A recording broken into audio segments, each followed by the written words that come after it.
Friends and enemies, welcome to another episode of the Canadian Bitcoiners Podcast 2024 all-time high fuck you, fuck off edition. My name is Joey, and the other panel is Len. We'll see how calm you are when we hit the all-time high. You look calm now. What's going on? How are you? No, I'm good, man. I don't keep, even if it hits that number, which we perceive to be the all-time high, it's a number. Everything's good here. It's a lot of big dick energy going on, and deservedly so. It's been great, man. Yeah. Warm day outside, sun was shining, price of Bitcoin is going up. But I bought some sats yesterday, man. It's not very cheap anymore. I didn't get a lot for what I purchased. You know, like I put down some money and used to get so much more. So yeah, for better or for worse, it is like that. How are you, Joey? I'm great, man. I've never been better.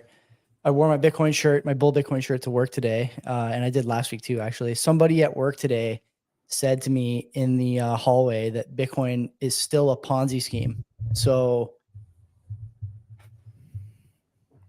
can't win them all, can't help everybody, right? But it does feel good to be sitting here. Like, I'd be lying if I said it didn't feel good to be sitting here. I think, Len, this is our 3rd year anniversary as well. I'm pretty sure. Yeah, later this month is going to be the 3rd year. Or we're really close. We're really close. We did this show through basically 2 full years of doo-doo price as far as TradFi was concerned. We were here through a couple of different big drop-offs, Terra Luna, FTX, among others, other huge price knocks that had the typical, onlookers, no coiners dancing on our graves, the shifts, the others. And again, I'd be lying if I said that it didn't feel good. I didn't convince as many people as I wanted to, especially because when we first started doing the show, I feel like I was talking a lot more about Bitcoin to people who didn't have any and trying to convince them to buy some. And I'm kind of past that stage in my like evangelism now, that phase of just trying to convince everybody I meet. I'm more the, if you don't like it, don't buy it type now. But I've heard some great stories. I won't name names, but I've heard 2 today. Great stories from people who are friends of mine who listen to the show, who are in a position now to do things they just wouldn't be in a position to do otherwise because of Bitcoin. And I don't think that's 100% me and you, but I do think it's at least part me and you, and part the community we have here at CBP, and part the shit posting on Twitter. And I hate to admit it, Len, but probably part the laser eyes too. And I really feel good. Giving credit to laser eyes. I really feel good about it, man. I think we've done a lot of good. I think Bitcoin has done a lot of good for a lot of people. And it's not just number go up. It's quality of life go up. It's thinking ahead go up. And it's be a better man or woman go up too. And this whole price action thing is just a cherry on top. You know what I mean? So let's fucking go, like the chat says. Yeah. Well, it's a good day. Even if we do get to that magical number, 69,000, whatever the fuck it may be, it's really not the all-time high. Ladies and gentlemen, that's a fiat number, right? Like that's like somebody coming here saying that they make $100,000 a year and getting a 3% raise in their salary. And they're saying, yeah, I'm making more this year than last year. You're not, man. You're making less this year than you were last year. And the reality is 69 is not the all-time high. It's probably somewhere closer to $90,000 if you take into consideration the real inflation rate, whatever that may be. So until we get to that number, whatever it is, and I'm going to say it's close to 90,000, then we're not even close to the all-time high. This is just a fiat celebration. Gandalf had the tweet, I think like 3 days ago, of someone's calculation of what the all-time high was. I think it was like 79 or something like that. That's taking into consideration CPI number, right? Yeah. And we know it was double digits. Now you do double digits for a couple of years, plus throw in 4 months. Then because the last all-time high was November of 2022. Was it 2022? Whatever the fuck it was. 21, sorry, November 2021. So that's 27 months ago, 28 months ago. Do the math. Get a few guesses in the chat, right? Yeah, Boomdust, Boomer, our buddy saying 79. Noda, another friend of the show, 87. 87 seems more legitimate. Yeah, so 10% plus. You know what, so Len? That's the number we should be doing. And since you're getting there, we're close to 100. Let's actually make a round number of $100,000. That would be the celebration. So screw this 89 or 87 or 90. $100,000. That's the fucking celebration. Until then, it's just all fiat. I do think we just had the highest daily close ever, though. The candle closes at 7. We closed at about 68,300, something like that, 350. That's the highest ever, which is unbelievable. Anyway, look, we got a lot to talk about tonight. Let's do the sponsor, shall we? Yeah, EasyDNS. been with the program now for more than a year. Mark and the team over there have been incredible. He just sent us his book on DNS. I think on the weekend I got it. Friday or Saturday I got mine. So I'm looking forward to reading that and learning a bit more about the art of DNS hosting and DNS security. In the meantime, if you want to host something, start a website, doing, I don't know, whatever your it is. For us, it was CBP.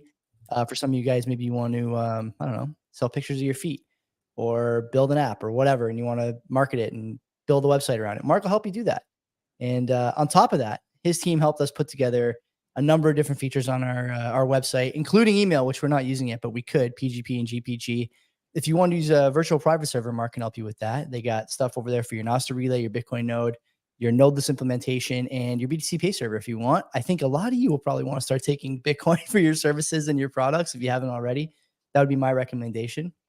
And you can do all that stuff on the cheap. Use our code CPP Media, get 50% off your first round of buys through EasyDNS. I know a bunch of you have done it already. I've heard from a few of you that you're planning on doing it soon. And there's no better time to build than a bear market, but the second best time, Len, is in a bull market. And if you haven't done it yet, now's the time to start. EasyDNS, tell them we sent you. Mark's in the chat tonight. Mark, what's going on? Great friend of the show, great partner, and we're looking forward to seeing what you guys do on his platform. Who else we got as a sponsor? Bull Bitcoin.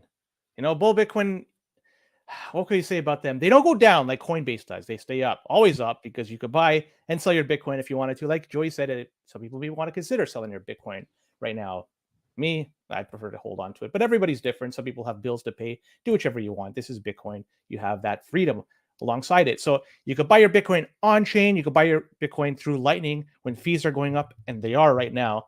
Through all this hoopla with the price, we are missing the fact that the price of the transactions, they are slowly creeping up. So Bull Bitcoin has you covered. You could buy with Lightning, but not just that. You could then, if you want to spend your Bitcoin, you could do so and pay your bills with Bitcoin. So again, with the price of Bitcoin going up, it makes it more advantageous to start spending your Bitcoin, start paying your bills, like your electricity bill, your mortgage, whatever the fuck you want to spend it on. You can do it with Bull Bitcoin. You can also buy gift cards, and with that, you're essentially spending your Bitcoin in the real world. And it's a good way to show that there's a circular economy here, that you could spend your Bitcoin in the way that, well, through gift cards. At least it works in that regard. And the last thing they have, which is the best in my opinion, is the KYC free.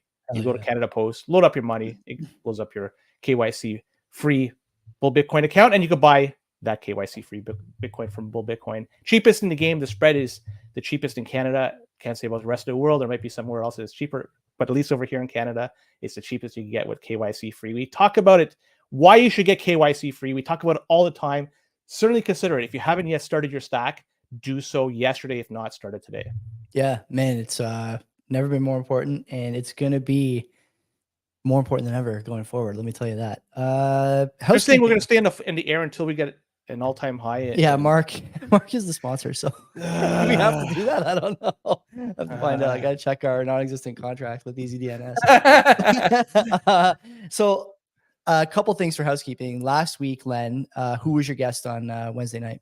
Oh, we had Dan and Mike from the High Hash Rate podcast that came on. It was a home and home series, and this time we were the home team, and it was a great episode. And we had a lot of feedback on that, which was really nice. Thank you everybody that listened in and provided feedback on that.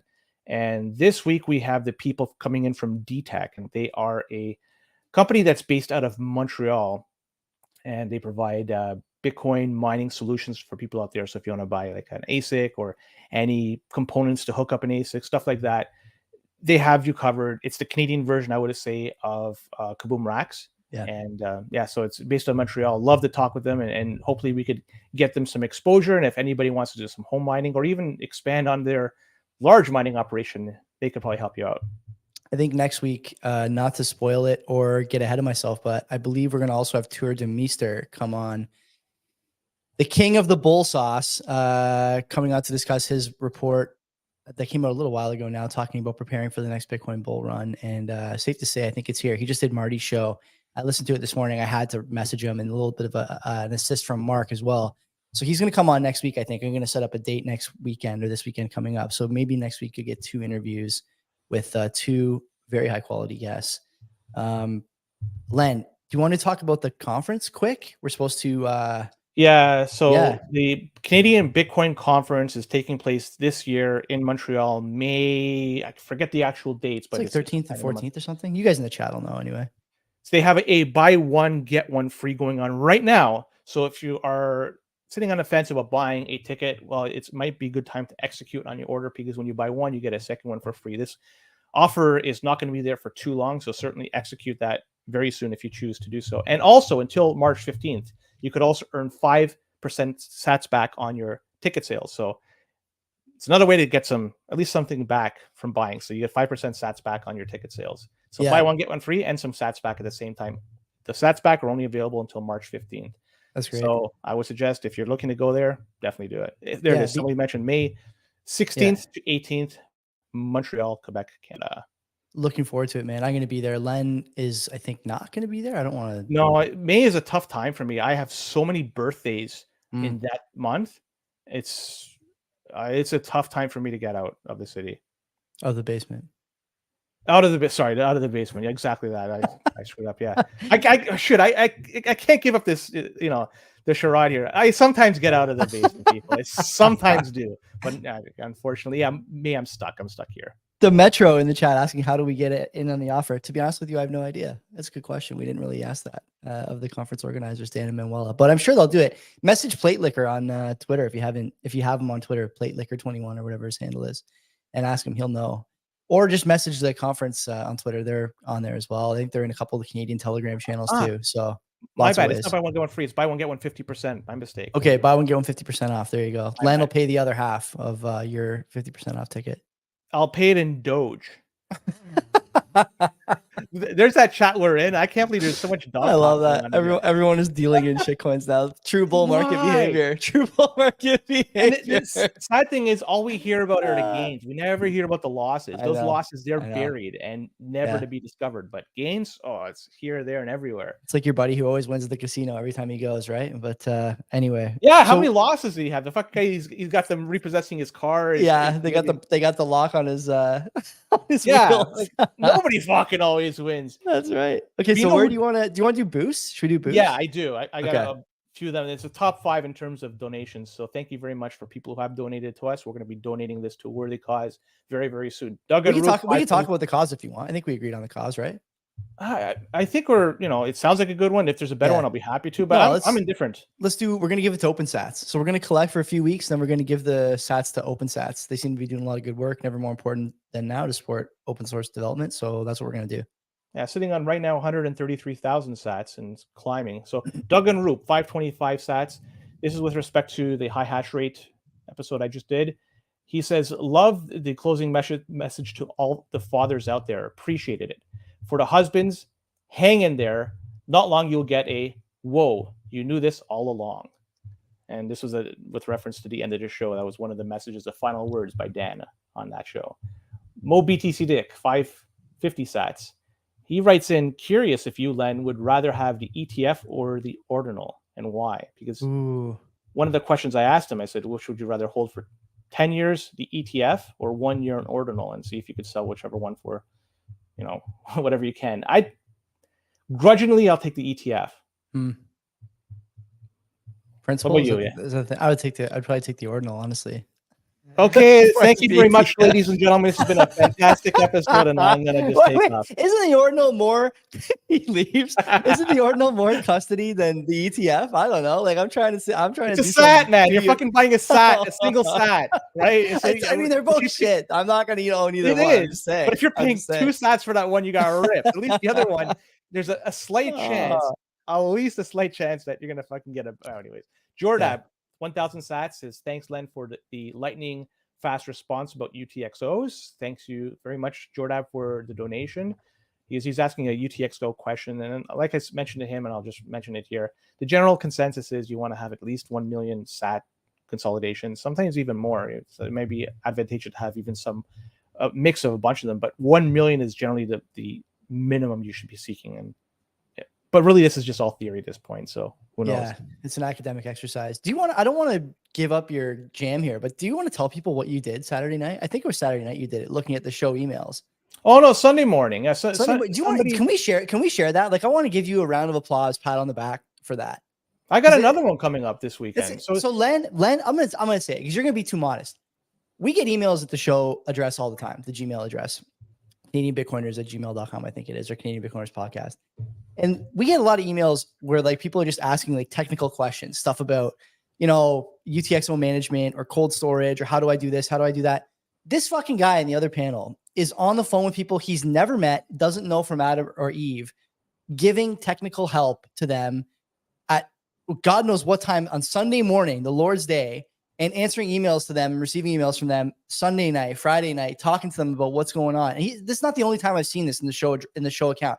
I don't often talk about it because I don't want to blow up Len's spot, but this is incredible from you, man. Like, I got to say, like, it made me happy to see that. And there's not enough people in Bitcoin doing this kind of stuff for free. It's important to all of us that we learn this stuff. And so to have you doing that really is incredible. I just want to commend you for that on the air here. That's really incredible stuff. So that gentleman, I don't want to say who it is, very, very common name. You can kind of guess what his first name would be, but he listens to the show. He had some questions, and I was happy to answer. So hopefully he'll continue to listen to the show. If not, oh well, we lost a customer in the process. But I think he's going to listen to our show. Business Cat 4444 Sats writes in just simply powerful, and that's with regards to our other notable news stories. How notable were they last week? I thought they were pretty notable. Powerful enough. Yeah. And maybe it should be other powerful stories instead of other notable stories. What we could change is it's an ever evolving title. Nothing is set in stone. And Fundamentals writes in 9,400 sats. He says, number one, had to pull over to boost the show. It's a nexus of signal, and I'm honored to have a rock, paper, Bitcoin be the pot of choice for Dan and Mike. 2, Mike, it's okay. I choose the ETF over a JPEG if it could be Fidelity and not Coinbase. 3, Dan's explanation of a world where AI are transacting on chain and humans are competing is going to get clipped and shared. That's A++ content. Yeah, so there you go. Thank you very much. There's quite a bit of sats you sent over. 9,400 sats. It's not going to go by me that I understand as paying homage to NHL and 94s. Thank you very much. So. Right on. Love that. Okay, let's get into it, shall we? That was a long intro. 17 minutes in. We got any stories we want to talk about, or should we just keep talking about like peripheral stuff? It's up to you, I guess. Let's talk about stuff that's actually pertinent to people. So this past week, and I'm going to be brief on this one, is because we had an epic rally. Now, don't focus what happened today. Focus what happened last week. And one of the defining moments which happened last week is we had the price of Bitcoin creep up to around $64,000. And what happened shortly thereafter? Coinbase mysteriously went offline, causing the price to drop $4,000 in a matter of minutes. And I did a tweet about this. It really reminds me of the Wojak video of the guy that's saying this, dump it. That's what it really is. The guy's in the phone, dump it, Coinbase. Dump it. They did. They didn't just do it. They did it again today, those fucking pricks. But something of note is they were saying that they were experiencing high volume, and hence it must have triggered something over there that they went offline. This is from last week. I don't know what happened today, by the way. Maybe the same thing, but just some latency issues today, I think. I don't think it went offline, but some latency issues today is what I read. Okay, so yeah, and some more zero balance displays, which is, I think, a key thing for these outages. But anyway, you'll get into that, I'm sure. They got to get easy DNS on the horn and hook up with them. Maybe they the mark signal, put it in the sky. they need better service. But anyways, if you look at the volume, and I remember this specifically, this event in April 2001, the volume in Bitcoin, the volume of Bitcoin being traded that time was immense. I remember seeing the buy and sell, just the spread between the orders of buy and sell was over $1,000. The price of Bitcoin is going up and down very fast, and a lot of exchanges at that time, April 2021, couldn't withstand the volume. The volume this time around, at least from last week, was less than that. So you look at something seems a little strange here. And plus you figure Coinbase has a couple of years, 2.5 years since then, almost 3 years, to improve their efficiency and roll out better hardware and software and so forth. But Dan from a high hash rate actually proposed something very interesting. And he was speculating. This is all speculation from him. So don't nail him to the cross if he's wrong. He says that Coinbase does have the capacity to deal with high volume. He just he just hypothesized that it's the sudden surge in volume that causes issues. He says that they most likely have the ability to deal with it, but all this is just not always online. They ramp up as demand increases. But if there's a sudden surge, that those computers, the hardware, doesn't have an opportunity to scale up and to help them with the sudden surge in volume. So that may be true. I don't know, but it just seems odd that Coinbase, the largest exchange, I think it's past Binance, if not, it's 1 and 2. They're suffering as a result of this. I don't know. And another thing that's interesting, at least from last week, when the price dropped $4,000 in a matter of minutes, why did it drop? Like, sure, a exchange went offline.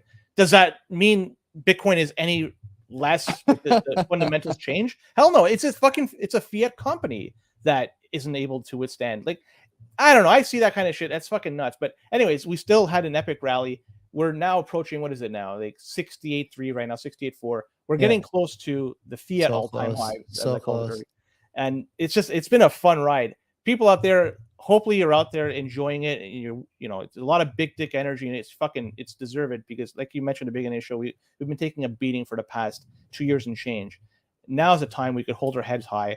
And there's a lot of those shit coins that are not in a dog field that are not keeping up with Bitcoin. Look at ETH. Look at Solana. They're all they're all lagging behind.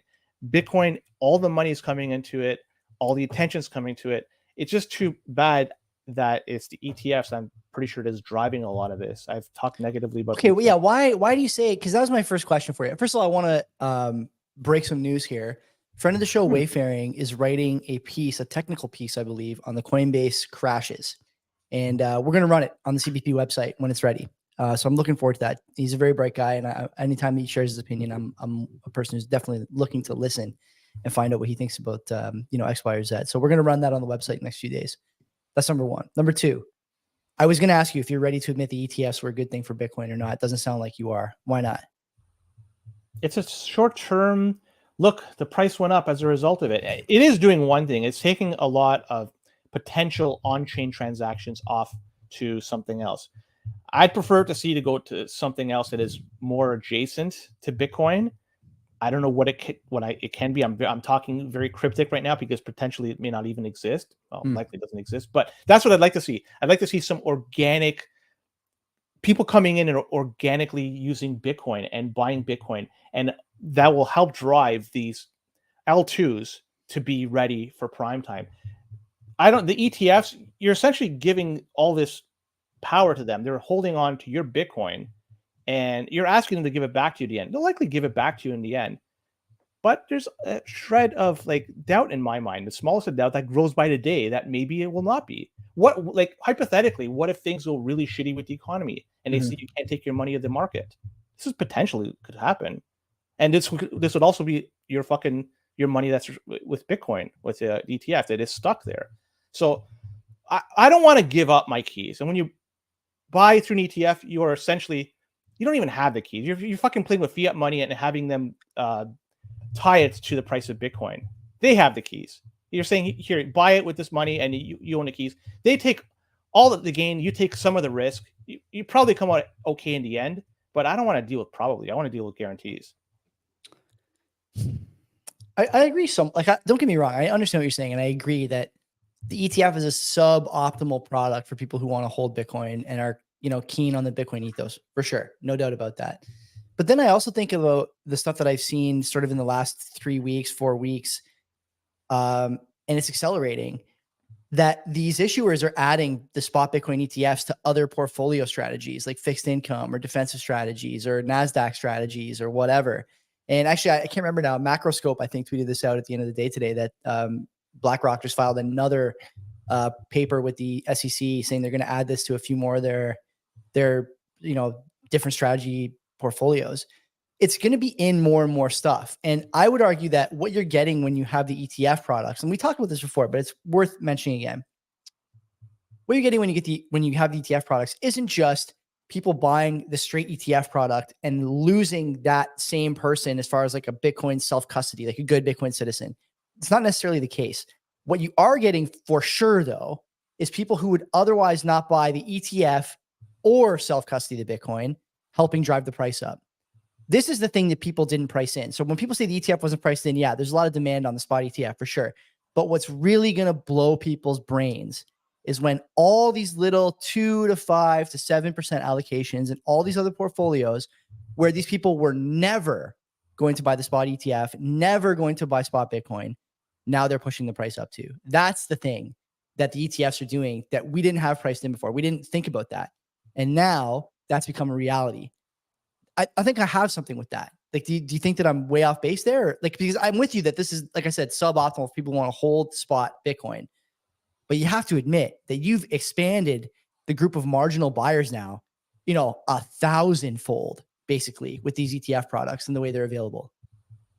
Well, let's go down this road. I agree with you there. Now, of those 1,000 times individuals that are now exposed and looking and actually buying this ETF, in terms of a percentage of those would actually turn into, and I'm going to define them, an actual Bitcoiner, somebody that understands the fundamentals, understands that you could put this in cold storage, takes advantage of the cold storage, the stuff that makes Bitcoin Bitcoin, not a fiat Bitcoin, but Bitcoin. What makes Bitcoin Bitcoin? How many of the percentage of those people you think are going to be converted into that? I would say it's going to be extremely low, fraction of a percent. So I'm not talking 1%, a fraction of that 1% would be converted into Bitcoin. They're all there for number go up. A lot of it, I would imagine, is businesses too. That's the real thing that's driving this. It's institutional money that has now, and they have access to buying Bitcoin, and that money comes in, drives the price up because it's a lot of it. But of the people that learn about Bitcoin, understand Bitcoin, and get out of it, out of the fiat system that got us to this point, it's going to be small, very, very small. And that's a disservice, I think. SB chiming in here in our private Telegram chat does not think the ETFs are that bad for custody. He can make his case next time we have him on. But don't get me. Name me anywhere that it's a they own, and they don't really own your keys, but let's pretend they do. Sure. Name me a situation where somebody owns your keys that is advantageous to the individual. It's never. No, it's never. It's never. Correct. And if it's never, that's it. We just established case closed. Next story. Right? That's it. Like, there's nothing you can do to try to convince me or anybody else. Maybe there could be tax advantages, but again, you're playing within the fiat system. The only thing that matters in the end is how many sats you have, not how many dollars you have. And when you're dealing with this fiat system, then you're dealing with dollars. I prefer to deal with sats. How many sats do I have? That's what really matters to me. Could I convince you? This is the one thing I thought about today. Could I convince you that it's a good idea to buy the ETF in your retirement, your RSP account, and then take the tax refund you get for putting in your RSP and buying spot with it at the end of the year? Could I convince you that's a good idea? What is the refund you get on your RSP? Is it like 15 or 20%? I forget what it is. It's like pretty high though. I have no clue. It used to be high. Now I don't really remember now. I kind of want to, I have to look into this, because if there's a chance to get like 30% back at the end of a year. But RSP it's going to be a salary when you take it. So people that don't understand. We take it at the end of your career, right? It's whatever. It's fine. Yeah. You know what? I don't know. That's something I never even thought about because I'm not quite there yet. Maybe not. Do you want to hear a story? I'm going to put up my former financial advisor on blast here. About 10 or 12 years ago, it was around the time I met my wife, honestly. I don't know when that was, 12 years ago. I was 25. I'll be 37 this year. So when I met her, I had a retirement account that I had just started with this company called Aligned Capital Partners. And it used to be family-run office. Now it seems that it's been bought by some other people, and I don't recognize any of the names on these emails. 2 weeks ago, I sent them an email because they have probably $15,000 of mine sitting in an old RSP that I haven't really thought about or done anything with in a long time. I thought, you know what I should do with that? I should buy one of the ETFs with it. I should just pump it all into a Bitcoin ETF. I sent them an email 2 weeks ago, and the EA, the executive assistant, sent me an email back and said that I had to schedule a meeting. And I said, there's no meeting necessary. Here's the ticker symbol. Put it in there. Let me know when it's done. Today, I got an email from a guy named, I'm going to name and shame here, actually. No. Yeah. No, think about it before you do, just in case. Yeah. Fine. I won't name him again. But the guy sent me an email, okay? And he makes the case to me in this email that he will not take trading instructions via email. Fine. I kind of get that. There's probably some rationale there. And he's like, also, this is way outside your risk profile. We have to update your profile before we can do anything like this. The amount is too great and the concentration is too great for your current needs. And I wrote the guy back. I said, I'll tell you what, okay? give me the account number. I'm going to transfer it to Wealthsimple. And he didn't reply. So now what am I down? The first email I sent was February 17th. So what am I down on IBIT since the 17th? 40%, 30%, something like that. Something insane. The number's like enormous. And so I'm going to give this guy a piece of my mind at some point if he doesn't give me that account number tomorrow. This is the kind of thing that a lot of people are probably dealing with, unfortunately. And so this is another thing I think when people say the ETF is like priced in or whatever, I just think there's a lot of people who are going through the motions here, these meetings where people are trying to keep them in these 2 and 10 portfolio allocations. They don't want to hand over the keys, no pun intended, to have you manage the account yourself. And you can just do IBIT or one of the other ETF offerings, whichever your provider of choice is, you just put your money there and forget about it for 30 years. I think this is going to start coming too. And it may not start coming yet, but at the end of the year, when you're talking to your neighbor about how your investment account did, and he did 7% and you did 180% in Bitcoin, like that's when it starts happening. Macro Alpha has a word for this, like the neighbor error or something like that. Like everybody is always comparing to their neighbor. I don't think it's an error. I actually think it's a good idea. And the more Bitcoiners there are out there holding spot in cold storage or holding ETF, the more people that will come into the space one way or another as well. And so I like all this stuff. I don't know. I'm getting some good vibes, let's say, from the different things I've seen and heard over the last little while. Here's a question for you. CPPIB is on the story list today. Do you think CPPIB is going to be in any of these Bitcoin products, either directly as an investment strategy or through any of these other offerings in the next 2 years? Because once that happens, right, that's really governments in Bitcoin. And like, if it's not over now, I think it is over now. But if it's not over now, it's sure as shit over then. Is it not? I think this is like possible or guaranteed. Well, there's already been pensions that have already dedicated some of their allocation towards Bitcoin. They've purchased it for this. So why wouldn't the CPP, the Canada Pension Plan, do the same, which holds, I don't know what the number is, $590 billion, I think is the number last I saw, under assets under management. That's a lot, right? So if they put a portion of that towards Bitcoin, which is very possible in the next little while, yeah, certainly that's within the realm of possibility. Sure. Game changer, again, whatever. It's going to cause me to buy incredibly flat emotions over there in your basement compared to the emotions in my basement tonight. I had a stacking goal for 2024, and it's starting to ruin it. Let me tell you, it's making it more difficult for me to get to that point. So yeah, because the reality is, and I can't speak for everybody, and this is from my very narrow basement viewpoint. If the price of Bitcoin is $15,000, if it is $68,000, which, by the way, your block clock seems to be not working, Joey, it's stuck on 67. You should reset it or something. The price is $67,996. It's been stuck like that it hasn't updated since we started. Whatever. I'll call D and come over. And no, just unplug it and plug it back in. That's all you got to do. If there was a power outage, that would have stopped it from updating. So for the price of Bitcoin, if it's 15, 68, or 268, it doesn't change a thing for me. I'm not going to change my lifestyle. I'm not going to do a thing to change anything, but I'm just going to keep stacking. That's the reality of it. So I was hoping I could buy it on the cheap. This is obviously outside my control, but now I'm going to have to buy it a little bit more expensive. And it looks like I'm going to buy even more expensive moving forward, unfortunately, but it's not going to change anything. I don't give a fuck. I'm still going to drive my 22-year-old car. I'm going to keep driving that until it's no longer able to drive. I'll be happy doing it. And then I'll get that beige Corolla I always wanted, and I'll drive that thing to the ground too. Nothing changes. That's why for me, I don't care what the fuck that price is. It's another day. Yeah, I'm with you there. I'm not planning to sell or trade my Bitcoin. I'm never going back to fiat with that stack. I tried to have this conversation with somebody the other day. They messaged me, I think after last week's show, text message a friend of mine, and he's like, what's your plan to sell? And I'm like, listen, man, you don't get it. Like, I'm not going back to fiat. Like, if the price goes to 100K, you have to put in perspective for people, especially onlookers. What has to happen in the traditional world for the price of Bitcoin to go to $100,000 US? Like, that's a lot of people speculating on a currency product that could uproot the entire global financial system in terms of like where they store their value, what they perceive to be a store of value. You don't go backwards from there. If you look at any currency chart, we're seeing these posts steady today. It's knocking off one currency after another. It's on par now, market cap with Silverlen.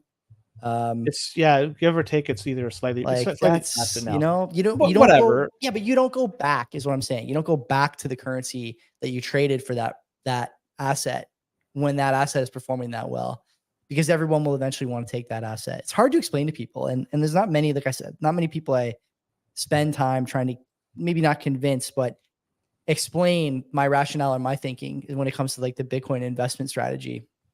But there's a lot of work to be done on that front. Actually, I'm going to ask Tour that next week. What do you say to people who ask like what the sell strategy is? How do you explain to them that the currency, just isn't the thing that they should be looking at?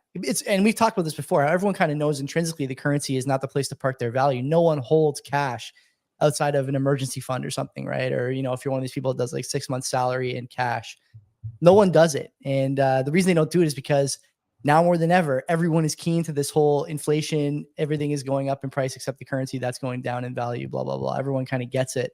And they don't seem to get it with Bitcoin, but they're going to at some point because they're going to have no choice. It's just, I would like for a lot of my friends and loved ones to get it before then. And, so far I'm having, middling success. We are doing great with people in the chat though. Listeners and viewers, we made it for them. Yeah. Yeah, they're orange pilled. Now, for me, and then again, I'll use my own narrow viewpoint of things. I never trading it. Sorry, I hope to never trade it for cash. But there may be a time when I need cash for something to pay a bill. Like then I could understand then trading it for cash. Sure. Ideally, I would love to trade it for either a good or service in the future. But one thing that's being is prohibiting me from doing it on a large scale is the capital tax. Yeah, that I have to declare with our tax people here, CRA. I don't know where it's like in other parts of the world, but here we pay capital gains tax on selling your Bitcoin if it's a gain or a loss. Then you could claim that as a loss. We could talk about that in a bit too. Yeah. But that's the one thing that's precluding me from moving forward with selling a lot of it for goods or services. I don't want to deal with the headache of dealing with CRA. But anyway, CRA. Let's move on. Some dude was talking about on Reddit, and he was making a lot of trades in the past few years. And it's not simply with Bitcoin; he did it with shitcoins as well. And in fact, he said he lost a few $100,000 through his trades. And I can understand that if you had to, put a lot into it, and especially these shitcoins that went close to zero, I could see that he lost some of that, or almost everything. But he submitted this to CRA at the end. It was actually for taxes years past, for tax that he filed in years past, as a way to take advantage of reporting a loss. So he submitted this information that he got from Kraken because he used that exchange primarily, and also Coinly. It's a product a lot of people use to track their tax buys and sells. Transaction product, right? Yeah. Okay. CRA was having none of it. They wanted more detailed information. So the Coinly and what Kraken provided was not sufficient for them. And so they weren't satisfied. So just for people out there, you have to be aware that especially when you're trading KYC'd Bitcoin or something else into something else like USDT, Liquid, anything that's not named Bitcoin, that is a taxable event. So you will need to provide a detailed summary to CRA when asked. And also, it's an administrative headache, as I mentioned. People need to be aware that this is a requirement for you. Just in case the taxman comes after you, they have every right to come after you if you do this, especially with KYC'd Bitcoin. So check it out. If this might apply to other jurisdictions, but at least in Canada, this is one of the things we have to do. And I can say with a high degree of confidence that Canadians should be aware of this, that hold on to Bitcoin. If you don't, ignorance is not going to save you. Just curious, what did the CRA want? Was there a story update there? Because that's really what the exchanges give you that data on your buys and sells, right? Like, I don't know what it looks like for a place like, Coinly, but I know ShakePay, you can get an X or CLV, whatever the Excel file format is, XLV, XLS, whatever. And it has all your trades on there, your buy, sells, your shaking sats, has everything. So if that's not enough, what else do they need? That's a good question. He didn't elaborate, but the fact that he mentioned that what Coinly provided and what Kraken provided was not enough, that to me is rather scary. Now, granted, he was probably asking for a few $100,000 worth of losses, and that's probably countless of trades. So the laundry list of trades that he's done, but still, it shows you that they're not messing around. So when you're dealing with CRA, and same may apply with the IRS, I have no clue, but you have to have all your ducks in order, because if you don't, they could come after you, and that's something you don't want to go through. You don't want to bend over and have them look at you through your anus. Those services, like the CRA, you say what you want about them. That's a function of the Canadian government. It's an important one. I think, people say taxation is theft, maybe not. My concern for those services is not that they're going to be made irrelevant. There's always going to be an attempt at tax collection, but man, like they just were not prepared for stuff like free trading for retail, and definitely not for stuff like free crypto trading for retail, where everyone now is just high volume. You know what I mean? Like there was a time when doing a certain amount of trades in your TFSA made you a day trader. It would exempt you from the capital gains protections that the TFSA allows you. Like these guys, they're not ready for this kind of stuff. And we don't talk about this a lot. We talk about, this sort of in the same vein, these stories where governments and large institutions are trying to play catch up with the tech in terms of enforcement. Sometimes, the attempt is fruitless and doesn't look to have an easy solution for the powers that be. This is another one of those examples that's kind of under the radar. There's just not enough manpower to go through all these documents for all these high volume retail traders. Is there? Like can you imagine going through like someone's Kraken or Binance history, trying to find out whether they have a capital loss or not? In the States, they hired 89,000 IRS agents. So maybe they are equipped over in the United States. They're going after high net worth individuals. Remember, that's what we were told. Yeah, maybe when they're done after that, you're not calling them liars, are you? I think they're no, but they're armed, like so I'm not going to call them anything but sir or madam. Like you might be. Sounds like you. No. Let's talk about WEF. And man, we don't talk about WEF because I'll be honest, I don't really care about them. But you're not a big WEF guy. You're right. We hardly ever hit WEF on this show. Canadian WEF Coiners podcast. I don't know. For some reason, it doesn't bother me, whatever they do. But it's just interesting. This past week, though, something came out because it was with respect to Bitcoin, and it shows that they might be pro Bitcoin mining in certain situations because they released a video. It was a several-minute video about a chocolate factory in Congo, and the chocolate factory, they say, is powered by net zero Bitcoin mining. That's what they call it. And so a little bit more about it is they have a mining operation adjacent to this chocolate factory. And that mining operation is powered by a hydroelectric power station. And the excess electricity that is being generated that's not used by the Bitcoin mining operation is diverted to the chocolate factory. So in other words, it's more electricity that is being generated that could be consumed by the ASICs. Well, the chocolate factory gets the remainder. It's sort of a load balancer. We talk about this all the fucking time, that this is one case use for Bitcoin mining operations. It's been years, by the way, we've been talking about this. Literally years. Yeah, go ahead. Yeah. So, and the good thing about this one is the infrastructure is being built up by the proceeds by the Bitcoin mining company. So they're expanding their operations. They're improving the quality of life of the people there. So it's all in all, it's a net gain. They say the miner is earning it's not on my bingo card either. It's the miner is earning about 150,000 per month. I'm not sure if this is revenue or profit. They didn't say, but they do say that the amount that's being generated, this 150,000 per month, is more than a local tourism generates. So there's economic incentive to actually do this. So yeah, I just found it to be quite odd that the WEF would be promoting this as a good thing, given their stance about pollution, climate change, and a lot of people saying that Bitcoin uses too much energy. As a load balancer, you can't deny this as being a bad thing, and they're saying it's a good thing. Like, something's up, man. This is going to continue. I mean, this is a good story. Obviously, it's kind of cool that the WEF posted this video of a guy making chocolate and this Bitcoin mining angle. Almost unbelievable, like Boomer says. I just posted his message there in the chat.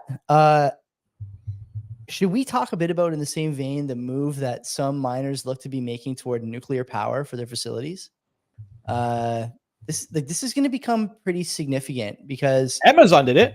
Yeah, Amazon was kind of pushed into it by man, I forget the name of the miner now. I forget the name of the miner, but one of the miners. Is Amazon nudge. was pushed. I wasn't aware. Was nudged, yeah, into it. I guess it was an initiative by some mining group. I forget now, but you can look at the tweets from the usual suspects, probably Perry Boring and Dennis Porter, and find out the power story when it comes to mining, load balancing, and moving toward quote unquote greener energy products, away from fossils and toward nuclear, not toward wind and solar, the kind of bullshit intermittents that don't work. We all know they don't work, but toward nuclear and SMRs. I think it's going to be a big story. We have Ryan McLeod, Nuclear Bitcoiner, coming on in the next few weeks to talk about this. He's been keen, sending me a lot of content to look at and read. There's certainly a move happening in a lot of what I would call more serious countries about power, countries that need to build out their grids in a way that's both sustainable and reliable and fast. And there's not that many ways around nuclear from that perspective. And so, I know this is a little bit far from the WEF story, but I think it's important all the same, because we, for the longest time, have been saying that, only people who are both intellectually honest and serious about environmental protection go toward nuclear. If you're serious about environmental protection, but not intellectually honest, you sit with stuff like solar and wind. And if you're neither, then, you just put up a stink about everything that's not intermittent and barely working. And so I expect to see more of this. Do you think in the next, I don't know, I'm in like a calling my shots mood here. In the next like 2 years, are we going to get a Bitcoin mining outfit partnering with like an SMR manufacturer in a small country where there's not so much red tape? I think El Salvador is a good candidate for this, honestly, but I'm not sure what their nuclear capacity is. I know that you don't necessarily need to build near water. You can do salt cooling now, but I'd be curious what you think about that. Is that something you think you're going to see? A lot of hash rate coming online, going to push people toward cheaper energy, more reliable energy. To me, it's a natural next step, but I'd be curious to your thoughts. I think it's more longer term. I don't think it's in the short, even to an immediate future. I think more it's going to be oil and gas is going to be using their energy, their wasted energy, and they're going to monetize that before we see SMRs. And with respect to El Salvador, I could be totally wrong on this, but aren't they putting a lot of capital towards their thermal? So I was going to say something about that. I don't want to really shit talk El Salvador, but that really hasn't materialized at all. I don't think, as far as I can tell. That seems to me like it could be a big story. I haven't heard anything. Maybe I'm missing it. It could be a blind spot, but Jaime was on 2 months ago, 3 months ago. What did he say? Nothing, probably. He's nothing about it, but he's coming on later this month, I think. Yeah.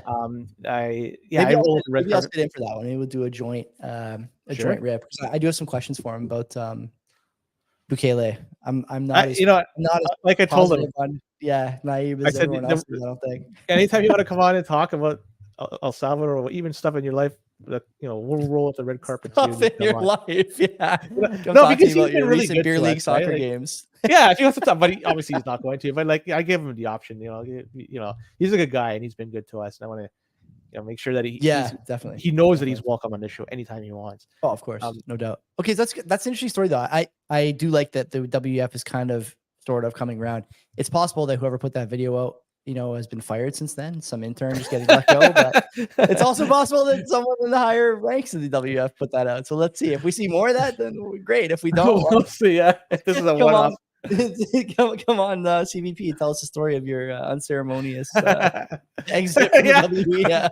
We'll roll the carpet for you too, buddy boy. Since we're talking about Africa, let's stay in the continent over there, because Strike, they have entered the African continent. I'm not sure if you saw this announcement. And Jack Mullers says that it's going to be Strike Africa is now live. That's what he called it, Strike Africa. I'm not sure if you saw the blog that he wrote about it, but he started it off with yo. In the fucking blog, it said yo. That's the very first thing. We're not a fan of that on this program. I know you're not. For me, I'm like, well, whatever. I just wanted to bring that up. It's pretty fucking funny anyways. And these services, they're going to be initially rolled out to Ivory Coast, Nigeria, South Africa, Uganda, and a few other countries, and they're going to be expanding upon that as well.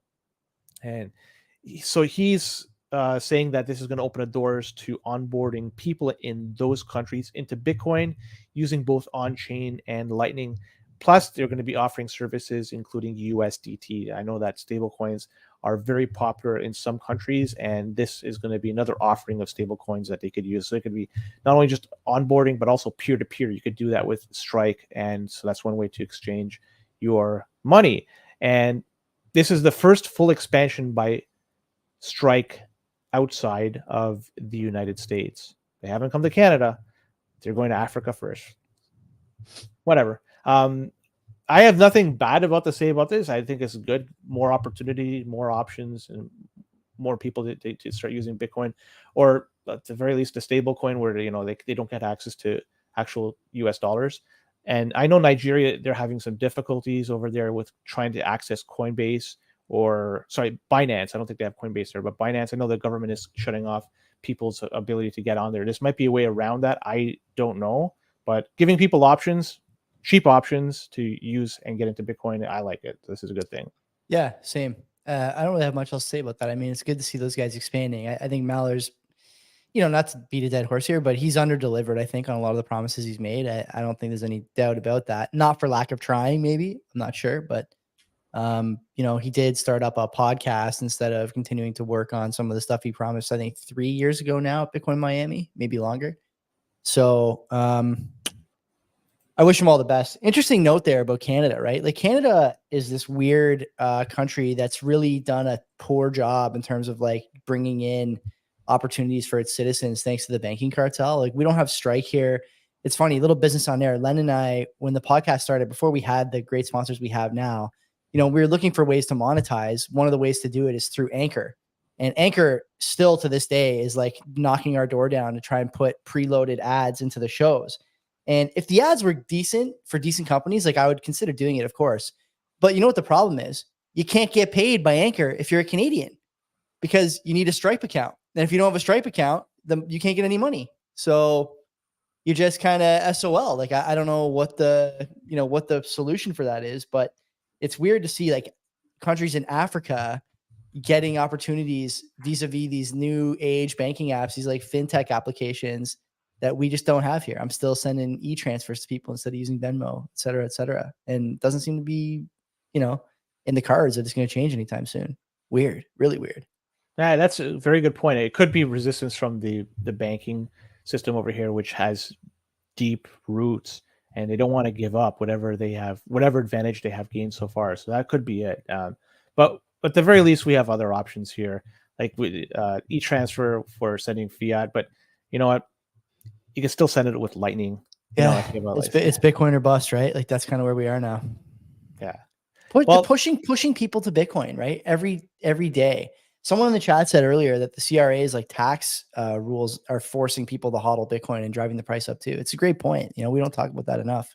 Yeah, see, I'm an example of that. I'm likely not to spend on a big purchase my Bitcoin because of all the requirements for me to report it. And I'd just rather hold on to it to either wait until the rules change, or if I happen to pick up and leave and go somewhere else, and then I can take advantage of the opportunity that jurisdiction has to provide me. So we'll do one last story. I think we have time for that. And yeah, sure. 52 for sure.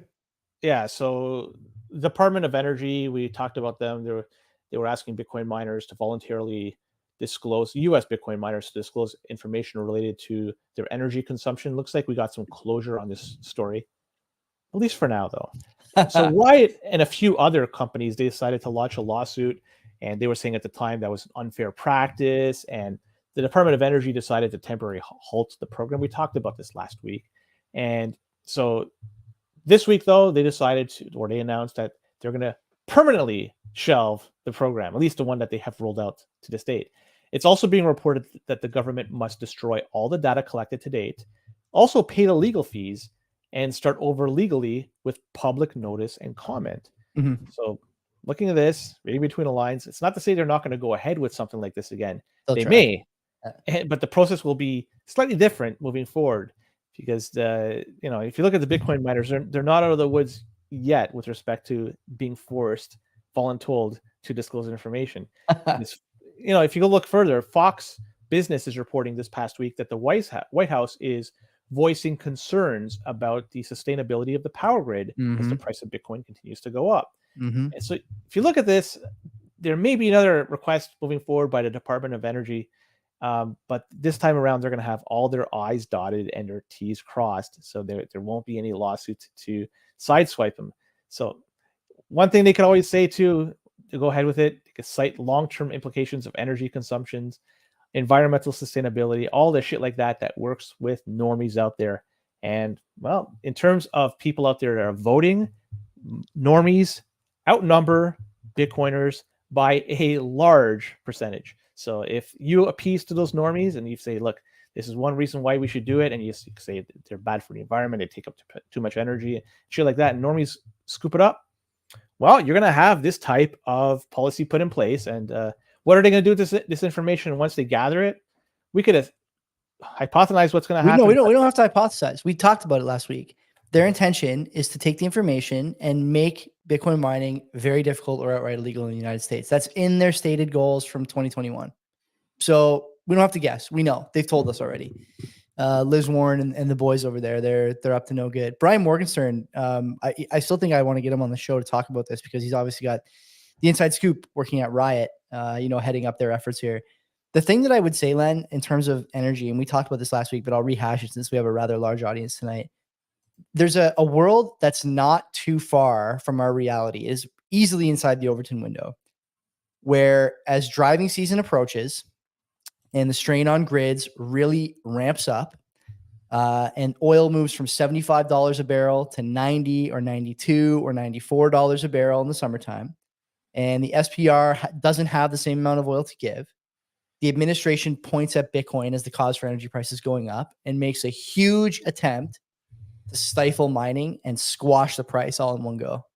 And they do it with the ETFs, and they do it with the miners, and they do it through that wedge, and say that the grids are unreliable because of Bitcoin mining. We have to get this under control. We're seizing this until we know what we can do about this. In the meantime, everyone will get their cash back or something like that, and we're going to keep the rest in custody. The miners on U.S. shores will have to shut down for an indeterminate period of time. It's an emergency, blah, blah, blah. I realize this is like unsavory and, probably upsetting for some people. It's like crazy that we're in this world where this can happen. I think this is definitely possible. But to say that this is outside the realm of possibility it's wrong at this point. The people in charge in Washington are political killers more than anything. And, the control of the money is the most important piece of the puzzle for them at this point. It may be one of the few pieces of the puzzle they have left, and they're not going to let it slip away. They're going to take advantage of that difficulty that people have.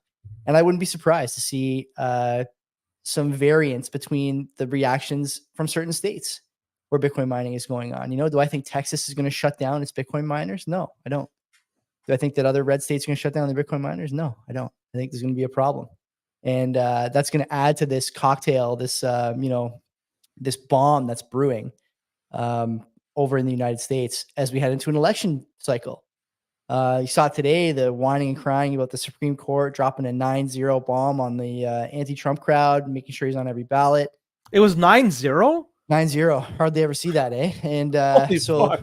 Yeah, not great for all those people who have been like screaming into their pillow about this guy for the last 8 years at this point. I can't imagine being that obsessed, but there are tons of people who just live in that world. The other problem that Bitcoiners are going to have in the States is that, if the price on Bitcoin was 20,000 and we hadn't spent the last, 6-8 weeks absolutely fucking dunking on everybody and their mother and brother, there's the people who are sort of normies and don't care about Bitcoin wouldn't maybe have much to say. But now that the price is 70,000, we're wearing a bit of a target, I think, more than we were 2 months ago or 3 months ago. And a lot of people are going to be gunning for blood, right? You have no idea how many of your friends who have no Bitcoin are watching the price more closely than you and praying every night to the infant Jesus and Mother Mary for government action against your assets. There are tons of people, and a bunch of them are your friends. And they're going to vote for something like this or support something like this from the Biden administration. I don't think this is our own possibility. I think it's something that we should all be concerned about. So I'm looking at that. I could see there's definitely a possibility that the government does some enforcement action.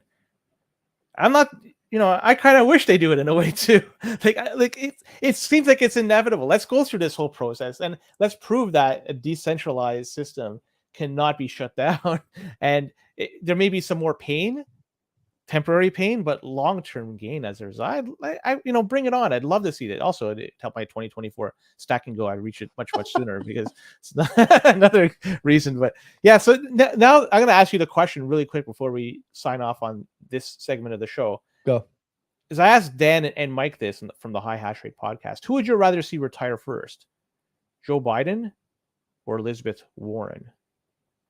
Oh, I mean, Biden is already retired. Like he's, No, but if knowing that he, at least everything is showing that he wants to run Liz. again. I'd rather see Liz retire for sure. Yeah.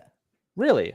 Yeah, of course. I mean, how could you not? She's clearly curried some favor with people in Washington and is able to swing this stick. I mean, it's incredible to me that she's been able to achieve all these things and garner the support that she has under the banner of something as blatantly insane as anti-crypto army. What the fuck are you talking about? Don't you have? Like, she's up against some stiff resistance, from what I understand. There's somebody running against her that has. I'm not going to get stiff until 69K. And depending if you look at your block clock, you'll never get there. You're going to be just limp for the rest of your life because you got to restart that block clock. But apparently somebody's running against her that has Bitcoin and shitcoin connections. She'll never lose, Len. Like she'll never lose. She's entrenched. The American system is worse than ours, man. Some of these seats are, 100-year Democrat. You could run a paper bag. It would have to be paper. It can't be plastic because it's bad for the environment. You could run a paper bag and win under the Democrat banner. Yeah. But like, who's going to run as the Democratic nominee for the Senate over there? I mean, I'm not sure if he's running for in that regard or running for the Republic. I have no idea, but it's getting some waves. Let's get him on. So in terms of her, she's 75. Last I checked, she's a little bit older than I thought. So really, how much time does she have left in terms of being elected? Like, do you think she's going to be? How old's Pelosi? 88? That's what I'm going to get. Like, are they the exception? Like is Pelosi that old? I can't believe I just said she's got to be in the. Wasn't there a picture of Pelosi with 83? She's 83. Yeah, holy shit. Was it Feinstein or McConnell 82, Biden 81? That is nuts, man. Yeah, there's pictures of her like somewhat like a former president tapping her on the head before there was, FM radio or color TV. I mean, she's definitely got a wide ranging sort of understanding of politics thanks to the time she spent there. But, Elizabeth Warren, she's only been there since 2008. She hasn't been elected all that long. I mean Pelosi. Pelosi, yeah, okay. Warren's a whole other story. Warren ran for president in 2012. So after that, I think, didn't she? I think the year that Bernie had a lot of momentum was the year Trump won, and I think she was on that. She's in those primaries too. So that private jet video, I thought that it was 8 years ago. I could have been wrong. That's a great video, though. I love that one where she's hiding behind the sort of portly intern there. Good for her. Let's leave it at that, Joey. Let's end this Bitcoin-related stuff and move on to the notable stories, Joey. All right, we're about to get notable over here. Put on your notable costume. We'll see you back here in 5 seconds. Unless you're on audio. If you're on audio, we'll see you tomorrow. But if you're on video, just stay there. Just stay in the chat. Let's do it. So yeah, Wendy's, Joey. Wendy's. They want to go where no fast food company has ever gone before. I love this. Here. This is a great idea. It's not a great idea. Well, it's capitalism, right? They could do what they want and people could vote with their wallets. And for people who are unaware what the heck I'm talking about, they have plans to go ahead with something where people are describing as surge pricing, and they're going to be going ahead with this in 2025. But Wendy's is not calling it surge pricing, and they're calling it dynamic pricing. So it's just semantics. Anyways, they say they're going to take advantage of their digital menus that they have, and they're going to be adjusting their prices based on the demand. And this is similar to how other companies like Uber or Lyft do things, where in times when things are very, very in huge demand, Uber and Lyft cost way more than other times of the day. Oh yeah. And if this works for Wendy's, you got to think about this because they're trailblazing here. And if it works for them and they can somehow increase their profitability, it's just a matter of time before somebody else follows suit, right? If somebody is proving that it works and you can make more money doing it, why wouldn't another company do the same thing? Yeah. And now, remember, the CPI, I'm going to go into the weeds here. Remember, the CPI, we always question the validity of it. How truthful it is to represent. Yeah, But that's one way how? to put it. And even if you're trying your level best to figure out the price increases from month to month, year to year, it's fucking challenging to figure that out, to put in the basket of goods, all this shit. Now you got to throw in dynamic pricing from fucking Wendy's into this. It's going to make calculating the CPI even more challenging moving forward. But all this goes to show you is that the fast food industry, it's going to go through a lot of modernization moving forward, because next up, there's going to be robots replacing workers. Yeah. And it's already happening on a small scale, but on a larger scale, this could easily happen. And well, there could be some wholesale changes taking place in this industry. The end result here is you're going to have a heck of a lot of people probably that are going to be out of work. And well, Wendy's is probably going to make a heck of a lot more money due to this dynamic / surge pricing. If you don't like it, you could vote with your pocketbook. Don't go there. Go somewhere else at the time that they drive up the prices. But I'm curious to see how this plays out, because if it does well, like I said, it's going to be copied over and over again by every fast food company out there. So they walked it back, right? So they're not going to go through with it, at least for now, under this whatever, naming this nomenclature is not going to be what they use. You're right. They're already calling it dynamic pricing when really it's surge pricing. The thing that makes Uber's surge pricing unique and, in my opinion, valid as a strategy is that when more and more people are asking for rides and there's no drivers out there, you have to raise the cost to the user to both discourage riders, which you're not going to do, but encourage off the app drivers to get on the app and start picking people up. This is supply and demand. Okay, I get this. I understand this. Everyone's seen the equilibrium curves. Everyone's taken like a base level economics course has seen that. That's what this is. For Wendy's, I'm unclear on why they would need surge pricing. Like, just because they are selling too many hamburgers that day and they maybe think they can get a bit more money for the hamburger and they decide to add a couple cents to the price of the hamburger. I'm not sure. It's an interesting idea at a Wendy's, of course, because everyone is driven by profits and they want to make as much money as possible. I get that. It's fine. No big deal. But I don't think you need it. And I think the customer base would be pretty upset about that. At least I would think that if the customer base had two brain cells to rub together, because I cannot imagine that anyone who goes to a Wendy's and sees the price of a, double Dave burger or whatever they're selling over there. What do they call them over there? Quarter pounder, half pounder. Is that Wendy's? I think it is, right? Quarter pounders is McDonald's. So what does Wendy's call their burgers? Don't they have like the Dave burger or something? Or is that old? I don't know. Let's check it out. We got to find out what they're called. Wendy's burgers. They're squares. Yeah. Right. That's the thing. Menu items at Wendy's. Okay, let's see. What's the normal burger? I'm gonna realize right away that we should have known this and we didn't. Here we go. This is good business on air here. Looking at the Wendy's menu. Stay hungry, my friends. Hamburgers. Wow, they got a lot of stuff here. Croissants. Oh my God. Oh, this is the Baconator. The Dave's single, Dave's double, Dave's triple. Okay, the single, Dave's, double, yes, triple. That's is what the one. Call it. Yeah. So, like, if you decide that too many people are buying the Dave's triple and you raise the price 20 or 30 cents, I don't think a lot of people who are in line at Wendy's are going to leave the store over 30 cents. You know what I mean? I'm pretty sure they're not. They might do buy now, pay later instead to keep the, good times rolling maybe or something, but I don't think they're going to leave the store. And so I do expect them to do this at some point, because people who go to fast food restaurants, generally speaking, are not going there to save money. They're going there to satisfy a, salt, sugar craving cycle that's going to drive them into type 2 diabetes in an early grave. On their way to a difficult decade with he's like salt and sugar problems with a couple of kids who are out of shape. I don't know. The buy now, pay later option, I think it's brilliant. They're not going to do that. No, as a consumer, it makes total sense. How could they repossess after you eat it? At that point, bankruptcy, and you're laughing.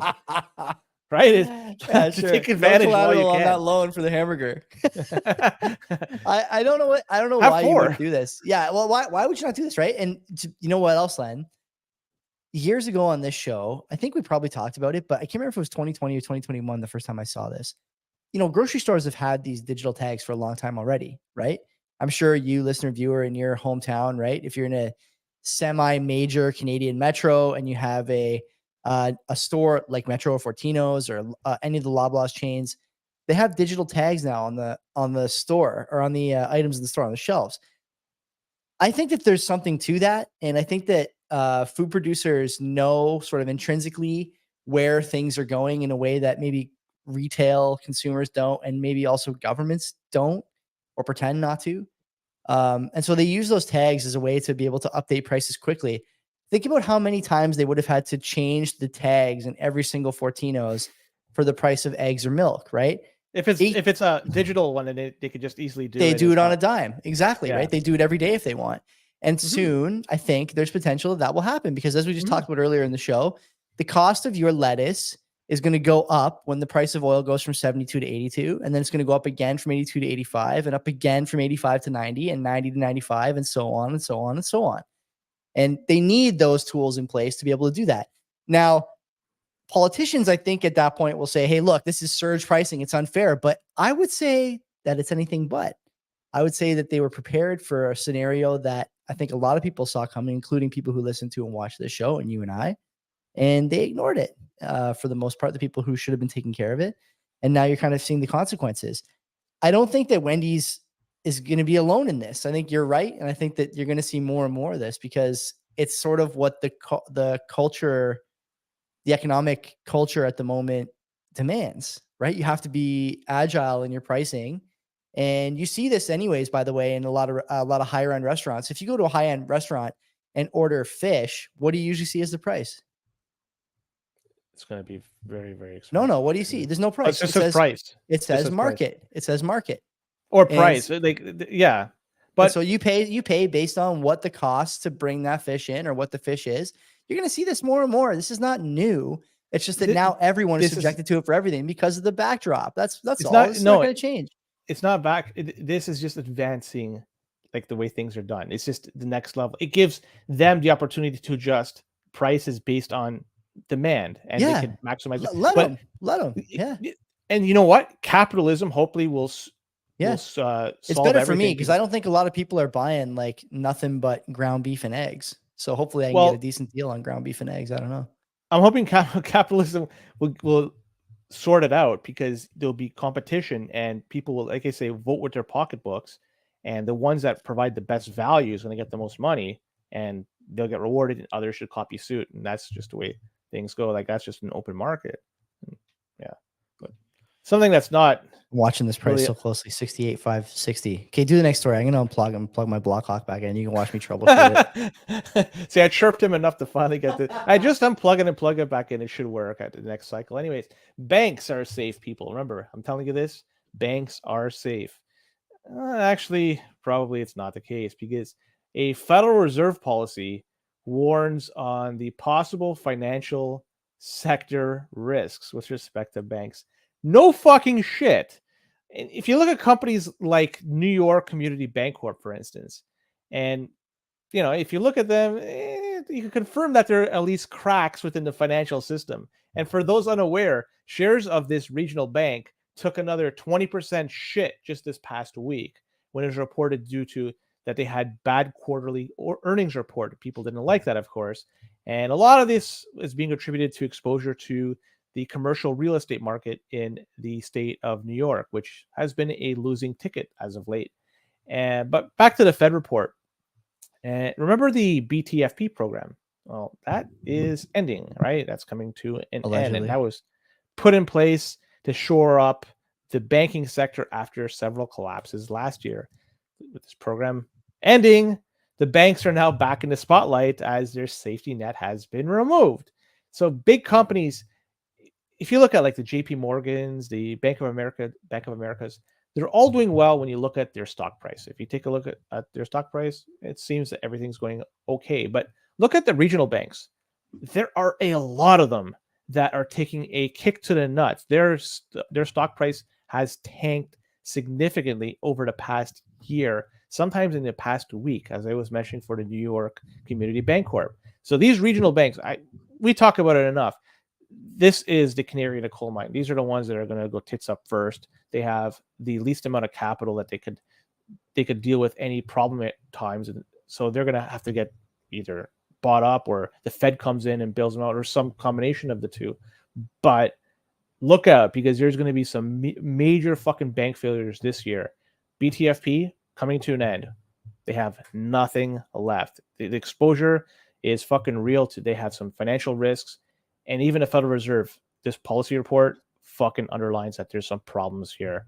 This is going to be a fun year to watch what happens. Okay, so Zero Hedge wrote a story or put a story out on the same topic that we covered 2 weeks before then, when we talked about the difference in credit, sort of credit. What was the name of this program or this figure? It was like the distressed credit basically, and the Federal Reserve Economic Data website has the banks broken down into two categories. One are the big boys, one of the little boys. Okay. And the big boys, we're seeing like a 3.5% sort of delinquency or distress rate in their credit products, stuff like credit cards, car loans, things of that nature, retail loans, let's say. 3.5% is not that much, and it's a lot lower than it was in 08. And there's all these other, metrics that point to this being up, something to keep an eye on, but nothing to panic about. But then if you look at the regionals are higher than they were in 08 at about 7%. And we talked about this and said, look, the regionals are really a thing that holds the banking system together, because a lot of people are looking to get loans for homes and businesses and whatnot in the United States. They use regionals. They don't use the big banks. There's a lot more competition there in terms of financial vehicles and financial institutions than there is here. And people take advantage of it. They don't always go to the big banks. With BTFP ending and, loan losses looking like they're going to start piling up for the regionals, you are actually going to see, I think, Len, this thesis that people had a little while ago that you and me talked about briefly, but I don't think really dove into. A lot of mergers between the big banks and little banks, a lot of buy-ups and scoop-ups. I've been mentioning this for a long time. We didn't really dive that deep into it, but now it looks almost unavoidable, does it not? For sure. If you look at the number of banks that are operating right now, and you look at this over the past few years, and you look at year over year, decade by decade, the number of banks have been going down significantly over the past 30, 40 years. Mm-hmm. And what happens is through consolidation.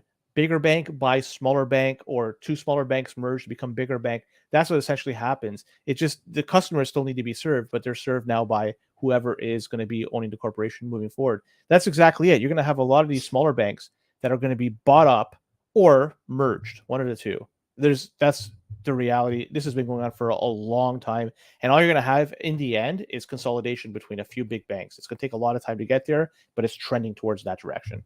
Yeah, I'm keeping an eye on the BTFP thing. I think that's it's just a huge, it's a signal that things are not going that well when you end that program and a lot of banks have trouble. This is another thing I think that's like not priced in. How many people in TradFi were talking about how backwards the BTFP program was when it was released a year ago, or when it started a year ago? It wasn't that many. People were happy about it in a lot of cases. We needed to do this to prevent a wider contagion, blah, blah, blah.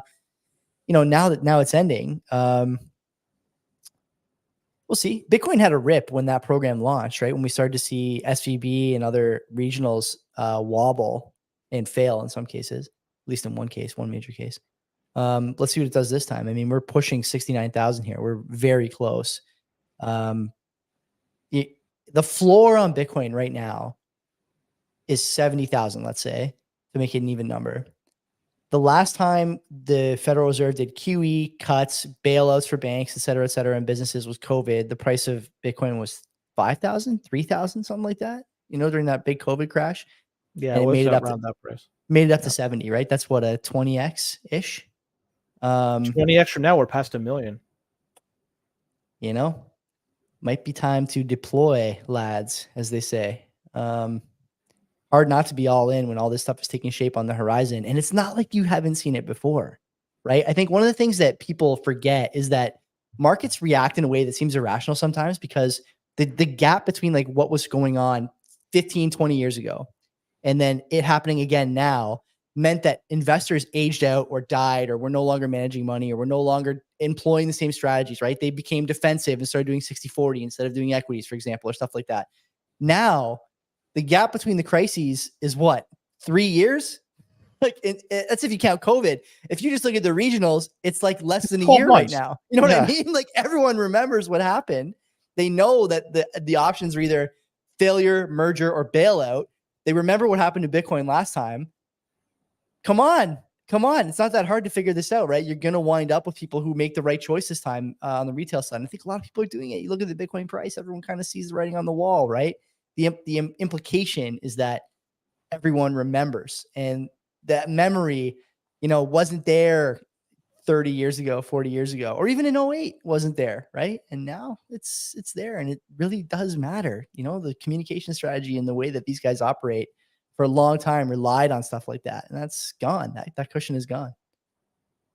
What else could be said? Let's move on. Talk about U.S. credit card debt. We talk about this very frequent, and well, the reason why I'm bringing it up yet again is because we hit another all-time high with respect to that. It looks like Bitcoin's going to hit an all-time high, and well, the U.S. credit card debt is. We're getting close. Hey, Joey, we got to stay on this show. We're 68.5 here.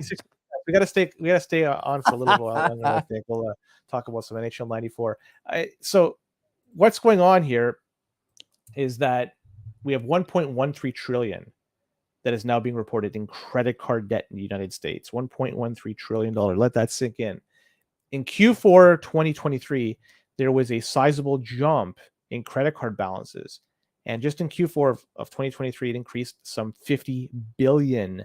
That's a 5% increase. Mm-hmm. And of note, during that period of time, we had the Amazon Prime Day, we had Black Friday, Cyber Monday, and Christmas shopping. So there was a lot of buying opportunities where people were doing it and funding it with their credit cards. So looking at this, I'm wondering how many people out there that are just one big car repair bill away from being wiped out. Tons. Who's going to be the ones that are going to be the bag holders here? Well, immediately, it's going to be the people that issued the credit. So it's going to be a credit card or a bank. But ultimately, it's going to be us. If you look down the line, they don't hold it in for a very long period of time. Eventually, they give it up and we take it. Now, I'm going to go a little bit further here. How much debt out there is on credit cards that is MasterCard and Visa? And I'm wondering, at what point are they going to be suffering hard? If it's 10% of the cardholders decide not to pay back their bills, is it 20%? I don't know what the number is, but they can't sustain a lot of people out there saying we're not going to pay back our credit. What happens to these companies? What happens to Visa or MasterCard if they can't function because they don't have any capital to function? This would have drastic impact on our economy because we're driven off this credit debt. Businesses can't operate without credit. Maybe 30, 40 years ago, yeah, but not now in 2024. Something could happen here. A domino could fall that would drastically change the economy as we know it. I think we are very close to that. I'm looking at the size of this credit card debt, and it's just an indication that we are much closer to the end than we are at the beginning. Huge bubble. I just looked it up really quick here with Copilot. Canadians spent in 2022 $11.7 trillion. The consumer debt number in Canada in the second quarter of 23 was $2.4 trillion. So to give you an idea of how much of that is credit card debt, let's say half of it, maybe a third of it. It's a big number still. That's just Canada. If we look in the States, you probably 10 times that number, right? For the population, you're talking $10 trillion, right? That's a lot of outstanding debt. If you factor that number into the GDP, right, which you should be doing, I think the GDP counts credit card spending. Last I checked, how much GDP is really just debt-based spending, both on the government level and on the retail level. Is the answer all of it? Close to all of it? I don't say all of it. It's a heck of a lot. It's not, but it's a lot. No. But it's a lot. It's a lot, Yeah. right? And so that it's like Less you than said, 50%, it's I scary. would say. So like a little bit of a shake or wobble, or a default, or like a cascade of defaults. If everyone has to get their Tesla 3 battery changed at the same time, you're in a bit of trouble, I think, right? So, yeah, it's not a good situation, that's for sure. You want to do some notable stories north, or you got other things you want to talk about? No, let's go north with the notables here. Yeah, what do you got? Well, the Canada Pension Plan, the CPP. Well, we got wind this past week that the Canada Pension Investment Board, they sold off some properties. And this includes a pair of Vancouver towers, a business park in Southern California, and a redevelopment project in Manhattan. And all of these properties were heavily discounted. And notably, the one in New York was sold off for the price of just $1. And I would hope that they got that dollar and they bought Bitcoin, but if you look at it, Bull Bitcoin has a $200 minimum, so they have to sell 200 of these properties before they can make a buy. Anyways, that $1 sale was to Boston Properties Inc., and that was one of the partners involved in that real estate deal. and they agreed to assume the CPP investment board's share of the project's debt. So they didn't just get that for a buck; they took on the debt load as well. Now, if you look at the Canada Pension Plan, we talk about the solvency of this moving forward. As of December 31st, 2024, they have net assets of 23, right? No, sorry, 2020. You're right. Sorry, my Okay, bad. okay, yeah. This is the future. They have net assets of $590 billion, right? That's how much they have. This is Canadian, by the way. The previous quarter, they ended at $576 billion. So that's a 2.5% increase in Q4, which doesn't seem all too bad. But I mean, you think about it, all the people are drawing upon the CPP, and more people are going to be drawing upon the CPP. Yep. It just makes you wonder how much longer before this number will start to go down and go down continuously quarter over quarter. They said that the quarter as a whole, they made a net income of $19.3 billion, but 4.7 was outflows. So that's how many people are drawing from the CPP every month. So that's going to be going up more and more. So yeah, I'm looking at this, the sale of the properties, then they're just getting rid of these assets at a fire sale price. There's a lot that's going to be going on. Yeah, they could potentially start buying Bitcoin. They could put a very small allocation towards Bitcoin and hope that carries the rest of their portfolio. But another thing that to consider too is I went on Google and I just typed in something about CPP, that CPP holdings, or I can't exactly remember what I put in, but it was very benign. Yeah. But one of the results that came up from Google was, is CPP going to be around in 30 years? So clearly people have questions about how solvent CPP is going to be moving forward. And a lot of people rely on it. It doesn't pay a heck of a lot, but a lot of people that are retired, they rely on this to help pay their bills. Oh man, imagine working your whole life paying into this and there's nothing there at the end. That'd be a travesty, but it's a reality. It's a possibility. I want to show you something that ran during the NBA All-Star weekend. Since we're on the topic, it's interesting that you mentioned CPPIB and their advertising talking about, whether they'll be around in 30 years. I always find it strange that these, mega institutions, things that we're told are like, beyond just reliable, they are the pinnacle of, they're the Bear Stearns of the pension world. Yeah, okay, that's one way to put it. Yeah. So look at this. This ad ran during NBA All-Star weekend. His Canada pension plan benefits are secure, thanks in part to CPP investments. Huh. We're also doing the same for his son-in-law. The CPP really wants me to know that they're solvent so much that they're running ads about how good their solvency is on NBA All-Star weekend. Nothing to see here. Nothing to see here. His Canada pension plan benefits are secure. That's why it's just repeating it with the beginning again. I don't know, Len. What do you make of that? Why are they running advertisements? It's really weird that they're running advertisements, and then what is the name of that? What's the acronym for the bank account protection, savings protection? Deposit insurance. It's registered deposit insurance. The CDIC. Yeah. And I look at these two things and I'm like, that's, very bizarre. If I start, tweeting nonsense about, I don't know, the RCMP is about to fall or something like that, the RCMP is not going to start running ads about how they're not about to fall and the RCMP is as strong as they're just not going to do it. But these guys suddenly are both running ads about the legitimacy of the service and the backstop they're providing to Canadians. That's not a bit weird to you? It's a bit weird to me. The writing is on a wall. Why should they do this? Yeah, I just don't know. Like, why would you ever? It's just weird. I don't know. They have enough capital that they could pay out their obligations for decades to come, but they're doing this as a way to increase people's confidence in the product. People obviously that are having concerns or questions about it, that they have to do this. They have to spend time and money to produce and put out and pay for the 15 people that watch the NBA All-Star to watch this on TV. So they had to, I don't even know why I had it on, honestly. I wasn't really watching it. The dunk contest sucks every year anyway. It's fucking It terrible. used to be better. I'm not sure if you saw that one dunk contest. The I don't know if it was Levine Aaron Gordon dunk contest in like 2016 was the best one ever. It was in Toronto. That was the Did best you dunk ever contest see- of all time. There's one where they had Michael Irvin. They had Michael Irvin, the receiver. They had a bunch of NFL guys come in and Yeah. do it, and it was that. I watched a clip of that. It was fucking awesome. That'd Even be Bo good. Jackson dunked the ball, of course, and yeah, it was just fucking great to see. That's what I want to see. I think Griffey was in there too, so I think they even had some baseball. I guys. did see that clip of Ken Griffey Jr. Throw down a dunk. Now that you mentioned that does tickle my memory a little bit. Yeah, Mark in the chat saying we have to keep talking. We're at a key resistance Son level of a here. bitch. Pushing. we only have so much material. We still got 15 minutes. We can just wing it for 15 minutes. Fuck, how much more?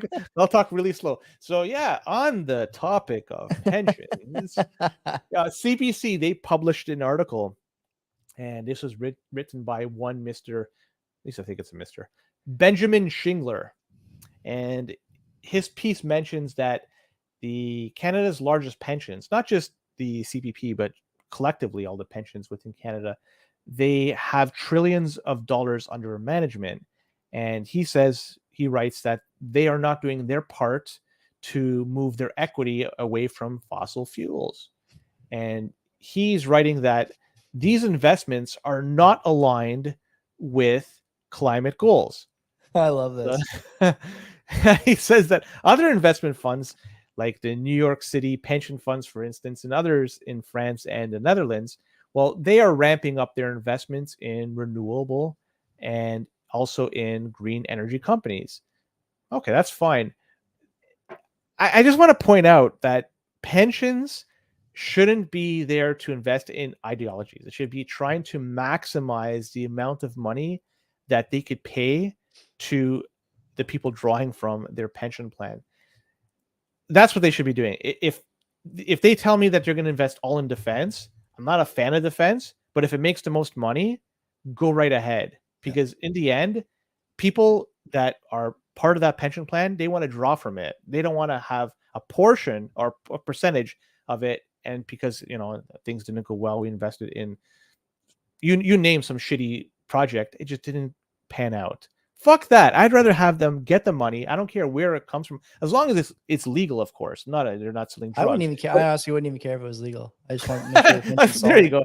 But if you could buy that stock on the stock market, it's there, it's available for sale. Anybody could buy. Anybody should be able to buy it. And if they want to buy that, or an ETF that has that in the basket, fine. All the more power to them. So I just want to say, Benjamin Shingler, like, you're wrong, man. You're wrong. Yeah. It's not about ideology. It's about maximizing the amount of money that they can make for their pensioners. That is it. Hard to believe that we're having this conversation at a time when pensions are coming under stress all over the world. The funniest thing about the CPP is that if you look across the border, every politician and commenter, from Ted Cruz to Jeffrey Gunlock, okay, and everybody in between, is talking about how the entitlement programs in the States are bankrupt and they're going to have problems meeting their requirements inside of 5 years or 10 years. You think Canada's any different? Canada's economy is not growing at all. The CPPIB, by the way, doesn't even invest in Canadian equities. Like, that's how bad things are here. So if you think that you're gonna have the luxury of telling the CPPIB to get out of fossil fuels and also be able to afford a bag of milk in retirement, I got bad news. It's not going to happen. You have to be able to choose one or the other. And for a lot of people, I think, these luxury beliefs in stuff like, green energy and responsible investing and DEI, great, man. If that's what you're into, fine. But when it comes time to either make ends meet or choose the luxury beliefs, everybody wants to put food on the table. And that's where we're going to land, I think, whether we get there sooner or later. Really just a matter of, how many bumps in the road on the way to an obvious outcome for 99.9% of people. Joey, your block clock is working again. Whatever you did, I think you just unplugged and unplugged it. That's all I did. Right? Yeah. That's what whenever I have a power outage, which is infrequent, by the way, it causes an issue with my block clock. It loses connection and it never connects again until I disconnect it. Unplug the power and plug it back in, and it works flawlessly at that point. Sometimes it goes months without coming off that it just works. So I just want to give a plug to the block clock. It's a great product. I want to ask a question here. Wayfaring. Okay, so I have to update my comments earlier. Wayfaring says he has not written a technical post. So he's written a post, but it's not a technical post. He also wants to know, and I'll put it to the listeners, the CBP blog, longer pieces less frequently or shorter pieces more frequently. He's gonna tailor the piece here. So let me know in the chat, or just tag Wayfaring on Twitter and tell him what you want. Well, because we don't have a list, like we have a list, but we don't send out a mailing list. Like we don't send out the emails. I don't think it really matters to people in the end. For the most part, if we have the mailing list, then they probably would be more inclined to pick one or the other because we're not spamming them with our stuff. Yeah, not yet. Anyways, please. They actively have to go to our website and read it. Yeah. So in that respect, I would prefer to see a longer piece. But me that's too. Just my opinion. I like the longer ones. I'll tell them longer. Well, no, let's not make an executive. That's what I want to. Yeah, I'm making. This is democracy, man. If somebody you guys want shorter pieces, if somebody wants to mail in a bunch of ballots to say that they want to have shorter pieces, who am I to say they're not fucking legitimate? Especially if they come in after the closing date. We'll be counting them for 3 days, as we know that's the standard for elections now. And in other jurisdictions like El Salvador or Argentina, they could wrap up an election within fucking one evening, and over here it takes days and days. Let's do one more story, and then I got to hit the toilet. I don't know how much this mic picks up, but I've been letting off some bangers here. So I haven't heard it. Why don't we do one more notable North story, and then we'll wrap it up. Do you want to talk about the first-time homer? Sorry, I do. I actually do want to talk about this. So this program is being scrapped. Okay. Yes. And this is the CMHC program, I believe, right? Where if you're a first-time home buyer, the CMHC will take on a portion of your costs, and in return, you will be giving them a portion of your home. They will own a portion of your property. So you have some, CMHC has some, the bank has the rest, basically is the breakdown. Why was this program ever even started, Len? Well, who used this program? Obviously not that many people. 22,826 to be specific. In how many years? And I think it was 1 year, could be a little. Anyways, it was 100,000 people they were expecting to take advantage of this, but less than a quarter took advantage of it. Now, the question you're asking is who would be using this? The idea was for people that were just priced out of the housing market. Then they could have the government pick up the remaining tab, and they would then be partial. You're essentially owning the home. Okay, can we just discuss the sort of economic theory behind this proposal? Sure. If you're priced out of the market, okay, then that means the market is at a floor. Let's say the floor at the moment is X. Okay, this is the floor of the housing market. I know where you're going. Of course, but we got to. But it needs to be said for posterity and for the record. Okay. If the floor of the market is X, okay, and the government says to you, you can only meet the requirements of getting in the housing market if the floor is Y, okay, and the gap between X and Y is 3%, let's say, then the floor is going to move up because the government will always cover the gap between what you have and what you need to get in. That's the natural order of the market. If you add this sort of perversion, and when you have that happen, what happens to the market, Len? It gets frothy. Everything moves up in price, right? And you price out more and more people, and then more and more people need the program. And before you know it, CMHC owns 20% of every property in the country that's been owned for less than 3 years, or whatever the number is. Who knows? Then you start to talk about, okay, well, I'll just wait for a housing crash. We need a housing crash to get into the market. Well, not really, because if the crash comes, CMHC's underwater on all their loans, banks are underwater on all their loans, and like they can't let that happen. So what do? They just keep raising the floor with programs like this. It doesn't work. This doesn't work. If I can do this from the basement, okay, from the yellow chair, and you can do this from the basement, okay, in the swivel chair, then why can't everyone else do this? Why don't these guys realize that they're just raising the floor artificially and costing people more money in the long term? What's the problem, right? I don't understand this. It's very difficult for me to understand how this program makes it through, a number of different reviews and policy lookovers and red teams and things like this. Like, how does this happen? Where's the gap? Where's the gap in understanding here? I think this is pretty clear, is it not? Two things. There's politics and there's policy.